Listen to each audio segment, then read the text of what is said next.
क्या आप भी सिर्फ 9 रुपए के आसपास का कोई ऐसा पेनी स्टॉक ढूंढ रहे हैं जो छोटे व्यापारियों को बिजनेस लोन और बड़ी गाड़ी खरीदने के लिए व्हीकल लोन बांटने का एक बड़ा काम करता हो? आज हम फाइनेंस सेक्टर के एक ऐसे ही शेयर का पूरा कच्चा चिट्ठा खोलने वाले हैं जिसका नाम है एक्मे फिनट्रेड इंडिया लिमिटेड। इसे लोग आसान लोन के नाम से भी जानते हैं और इसका मार्केट कैप करीब 410 करोड़ रुपए के आसपास है। लेकिन सवाल ये है कि क्या ये सच में कोई छुपा हुआ हीरा है या फिर छोटे रिटेल इन्वेस्टर्स को फंसाने का एक नया जाल? अगर आप इस स्टॉक में एक भी रुपया लगाने के बारे में सोच रहे हैं तो अगले 3 मिनट का ये वीडियो आपके बहुत काम आने वाला है, इसलिए चैनल को सब्सक्राइब करके वीडियो में लास्ट तक बने रहिए।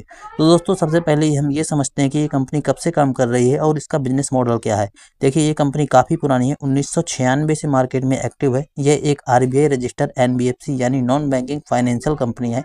इनका मुख्य काम ग्रामीण यानी रूरल और अर्ध शहरी यानी सेमी अर्बन इलाकों में उन लोगों को लोन देना है जिनकी पहुंच बड़े बैंकों तक नहीं हो पाती।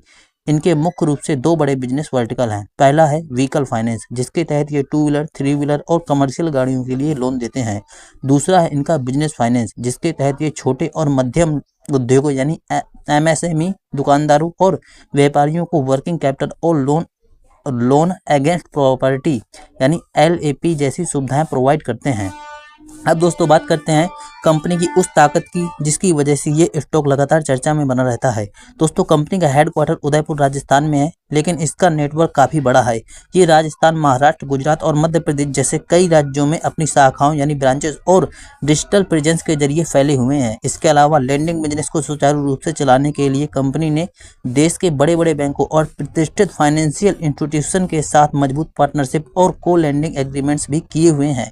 कंपनी लगातार नए नए डिजिटल लोन प्लेटफॉर्म और महिला उद्योग लोन जैसे कस्टमाइज प्रोडक्ट लॉन्च करके अपने कस्टमर बेस को तेजी से एक्सपेंड करने की रणनीति पर काम कर रही है।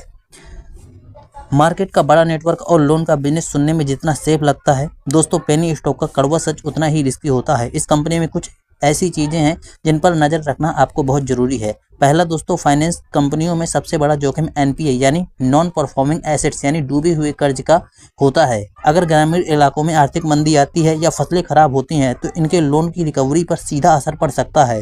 दूसरा बड़ा रिस्क है, कंपनी समय समय पर अपने बिजनेस के लिए वारंट जारी करके और प्राइवेट प्लेसमेंट के जरिए कर्ज जुटाती है, जिससे कैपिटल स्ट्रक्चर काफ़ी पेचीदा हो जाता है। तो दोस्तों, ये कुछ रिस्क है जिसे आपको ध्यान में रखना चाहिए। तो दोस्तों, फाइनली वर्डिक्ट क्या है और आपको इस कंपनी में क्या करना चाहिए? कंपनी का rural centric digital lending model और बड़े बैंकों के साथ नेटवर्क वाकई अच्छा है, लेकिन सिर्फ 9 रुपए का भाव देखकर इसमें सीधे बिना सोचे समझे पैसा नहीं झोंकना चाहिए।